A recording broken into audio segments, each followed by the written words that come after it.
Today, Russian mercenaries are on our northern border. Burkina-Faso has now entered into an arrangement to go along with Mali in employing the Wagner forces there. I believe a mine in southern Burkina has been allocated to them as a form of payment for their services.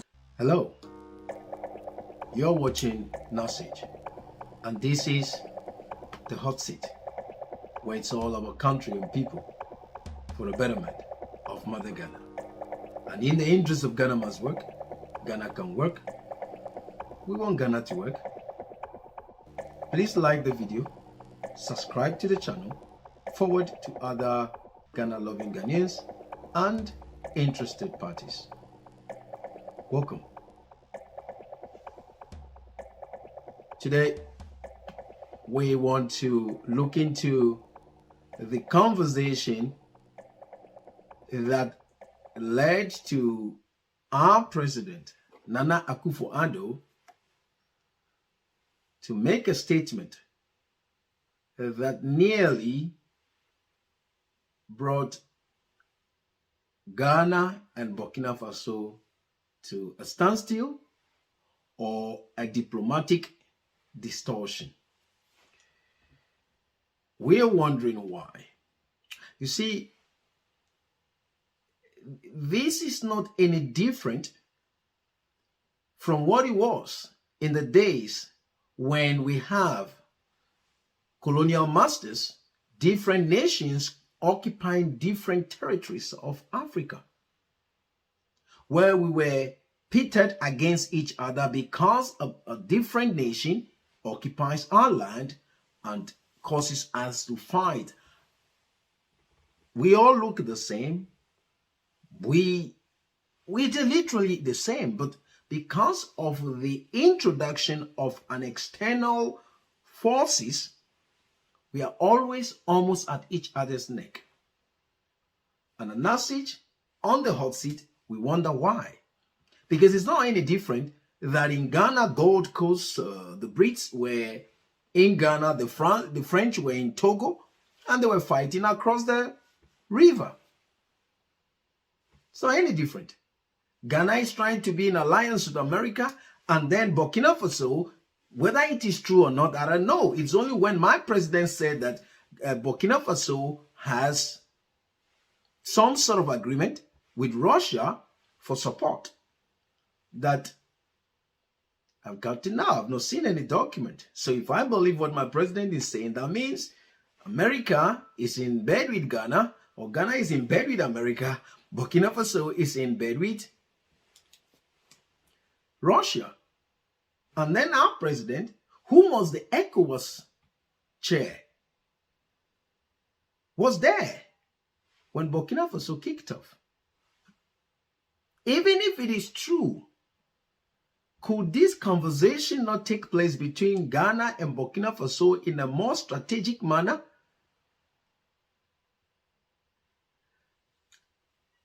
For a while now, we follow our president's conversation. Whenever he goes outside, he travels, he's invited.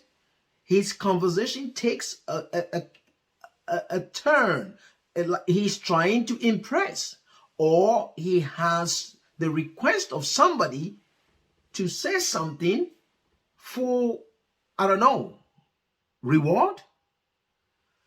We noticed that in his UN, the 77th General Assembly in America, go and listen to that video. Our president lay out all the plans of Africa. Whether our president believes, knows it, or doesn't know it, Africa have adversaries. Ghana has adversaries. And whoever these adversaries is, it will do us a lot of good to know. Africa, we don't hate ourselves. Ghana, we don't hate ourselves. But to continuously react towards one another in an interesting way, whereby there were genocides, there were tribal wars and whatever. I don't even know why there's the word tribal. In other parts of the world, there's a different name given to a group of people. But in Africa, they call it tribe. Why are we called tribe? Why is it a tribe? It can't be a group of people. It can't be... Anyway, let's not digress. Let's stay here. So our president, now, that's just a preamble of it. We're not going to go through the whole message because our president said a lot. Okay? We'll stick with that pre-summit conversation between President Nana Akoufo-Addo and the Secretary of State, Blinken, America. The conversation lasted less than 6 minutes. Blinken spoke barely a minute and a half. The rest, it was our president that kicked off, speaking endlessly and saying the things that now raises questions. Of course, we'll just quickly glance through some of the captions that came through. There is a suggestion that Ghana and Burkina Faso have come to some sort of calm. And that's good. Praise so. And then I don't know whether to say congratulations to Burkina Faso for not being upset with Ghana anymore, or congratulations to Ghanaian delegates to going and making peace. I'm not sure which one to say. But on this conversation, we'll soon find out how did we arrive there. And every time it is the West that calls some sort of a summit for us to come and just wash our dirty clothes, looking for help or whatever it is that we are looking for.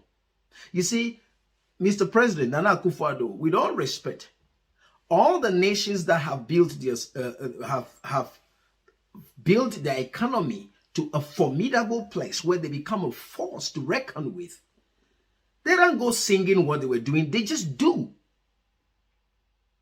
Dubai wasn't singing what they're going to do.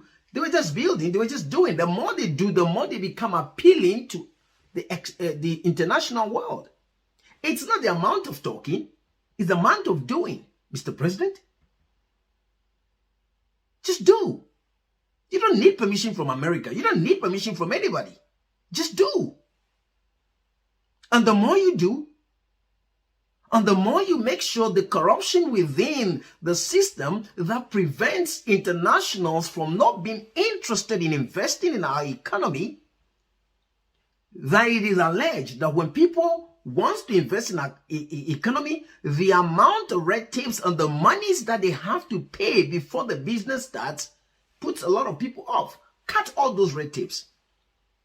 All those backhand shady movements, let it all go and see if people will. Because Ghana is a beautiful place. Ghana is a place, wonderful weather. The culture is good.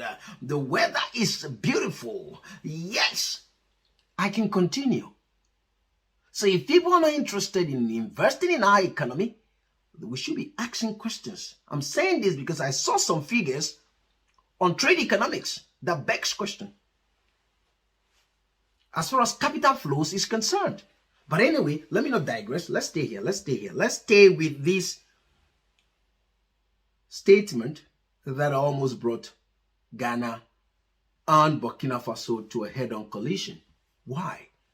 Mr. President, America sits in America and say whatever they want to say about Russia, North Korea. Look at the distance between them. Burkina Faso is our neighbor. We can't do that with them. It's not because Ghana is afraid. No. It's good to have a foster good relationship with your neighbors. Russia is not a neighbor to US. So US can say whatever they want to say in the open. Whether it's confidential or not, they can say whatever they want to say because they are not their neighbors. For Russia to try to attempt to do anything in America, they have to try and get to another country and then agree some sort of bilateral agreement to operate from there. Burkina Faso doesn't need any bilateral agreement. They'll just stand on the border and do whatever they want to do, Mr. President. Togo, Côte d'Ivoire, these are our neighbors. You can't go abroad and just say whatever you want to say. This is not Russia and US. The distance between them is great. This is not US and North Korea and China. Look at the distance between them. Those are not neighbors. With all respect, Mr. President, those are not neighbors.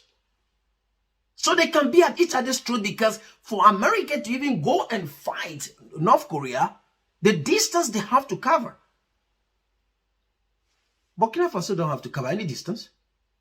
Togo don't have to cover any distance. Cote d'Ivoire will not cover any distance. They are right on our borders. It will be good. It's diplomatically good, economically good, for us to be in good terms and not let the West pit us against each other as it was in the colonial days. It seems like every time you travel, you get so excited, I'm sorry, and then you say a lot of things that you're not supposed to say. You gave out all the deals or the plans of the one African market thingy. You gave it all out during the UN. Why? Just do. I don't think we start building anything and any nation will come and stop us. But the more we build, the more we do, the more we become appealing. Not the amount of talking we talk. Of course, in one of your conversations during the summit, you said, enough of talking, it's time for doing. Mr. President, it would be very good if you start emulating your own words. Enough of the talking, let's do. That's a good statement. Let's act now. Let's do. You call African nations beggars, or they should stop begging. I mean, different channels mention it differently. That you said they are begging, or they should stop begging, whatever it is. But you did talk about the fact that the African nations should observe not to beg or to stop begging. But Mr. President, the last time I checked, Ghana is holding a bowl begging IMF for a support, a program that is going to derail some of the plans of the country, because as we have said in our video, to those of you who have not listened to it, we have a video on the IMF that talked about some of the things that will happen when you enter into IMF programs. Is this the first time Ghana is going to IMF? And then you go to US Summit and you want to prove holier than thou, Africa should stop begging. You see, it's okay to be a good orator, but that's not what it takes. It didn't take the leader of Dubai, of the United Arab Emirates, to go around the world giving excellent speech. It took doing. Let's do, Mr. President. Let's come back to this. That conversation, this is what you said. You talked about the fact that Burkina Faso is in bed with Russia and you said it so plain and clean. Mr. President, with all respect, we will that don't happen again, because Burkina Faso is not a distance apart as it is with US and Russia, China, North Korea, Japan. The distance is great. When it comes to Burkina Faso, Cote d'Ivoire, Togo, these are our neighbors.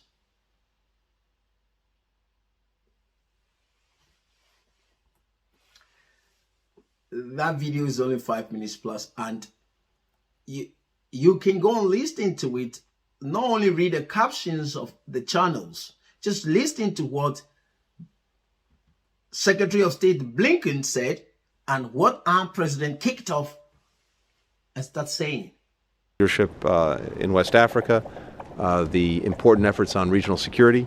We're strong partners, including on the UN Security Council, which we greatly value. Partners for democracy and security in West Africa. And we greatly appreciate the peacekeeping contributions that Ghana makes, but also just more broadly, your own leadership for peace, for security, for democracy.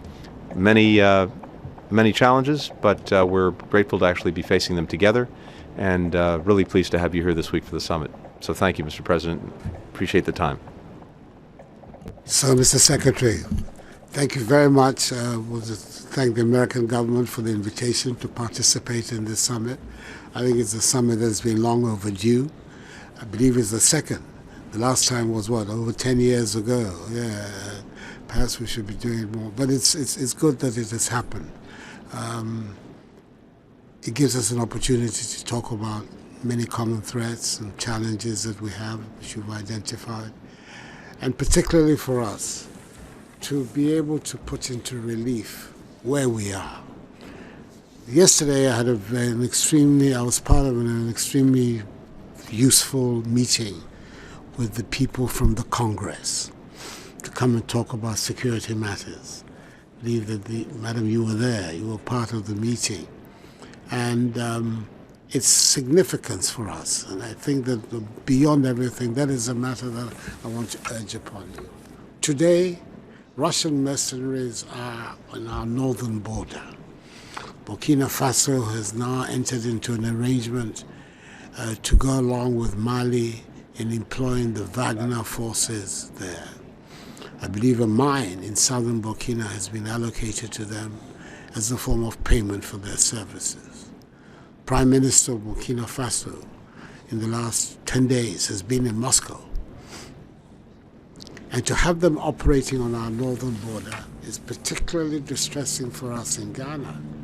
Apart from not accepting the idea of the great powers once again making Africa their theater of operation, we have a particular position that you know about over the Ukraine war, where we have been very, very vocal and upfront about condemning the invasion of Russia by Russia. And therefore, then now to have this group at our borders is a matter of some considerable disquiet and concern for us. We really like to have a privileged opportunity to talk about its implications and what we believe ought to be the case. This is what took place with the discussion in the Congress yesterday, which I found very fruitful. And I would like that the themes of that discussion should be the themes that we should continue to address. To what extent we can have you as a partner in confronting these threats. It is very important that ECOWAS and the West African area remains a democratic space. It's the reason for the actions we took over the coup d'etats in Burkina Faso, in Mali, and in Guinea. And ECOWAS has been very consistent in refusing to deal with these governments because of the undemocratic nature of their accession to power.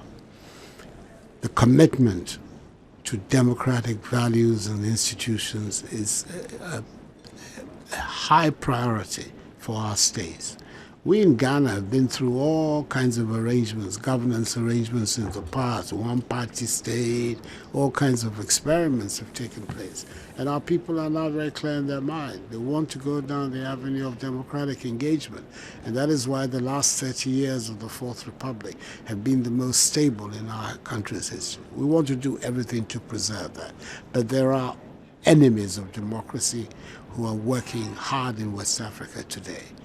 And therefore it's important that we bring that matter to your notice and see to what extent we can engage you as a reliable partner in the pushback of those forces.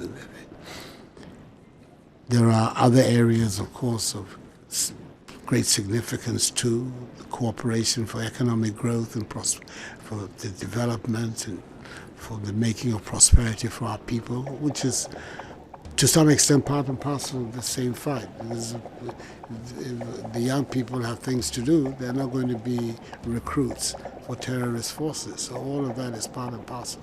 But specifically, what we can do about the terrorist threat in West Africa is now the major security concern of all our states, especially the coastal states, that up till now, to the last 6 months, have been relatively free of this threat.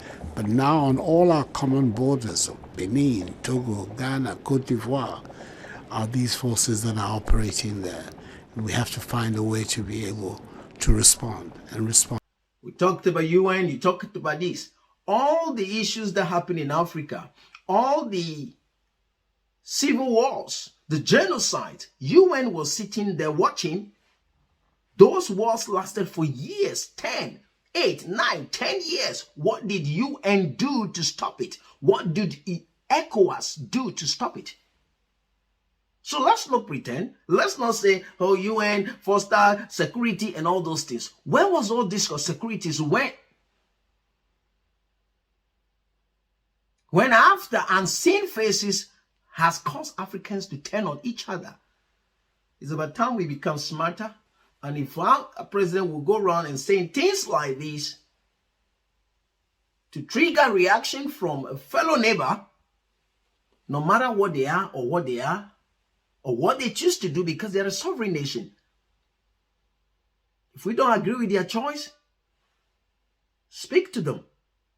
But we can't force them to turn on their choices. Ghana has made many choices before the Fourth Republic. And you've talked about this in your speech. If Burkina Faso is going to go through those phases of choices and arrive at where they want to be, to God be the glory. This is all we want to talk about. That, Mr. President, with all respect, this has begged quite a big question.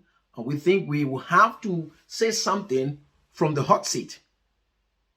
And we will throw to you an open invite that we would love to host you on the hot seat to give us to answer some questions on some issues within Ghana. And Nasij, we believe we are the only patriotic channel, and our questions will be from patriotic view. And we believe you, as the president, you believe in patriotism. And we think you will be the most important, you will be the most suitable person to answer some of these questions for us, especially as the sitting president. But when it comes to Russia, US, Burkina Faso, Ghana, look, if you're a friend to me, and you are an enemy to somebody who is my friend, that person should not become my enemy. You two have your issues. So if Burkina Faso is a friend to us, and is a friend to another nation that is an enemy to our friend, it's no reason for Burkina Faso to become our enemy. Mr. President, don't make an enemy out of our neighbors.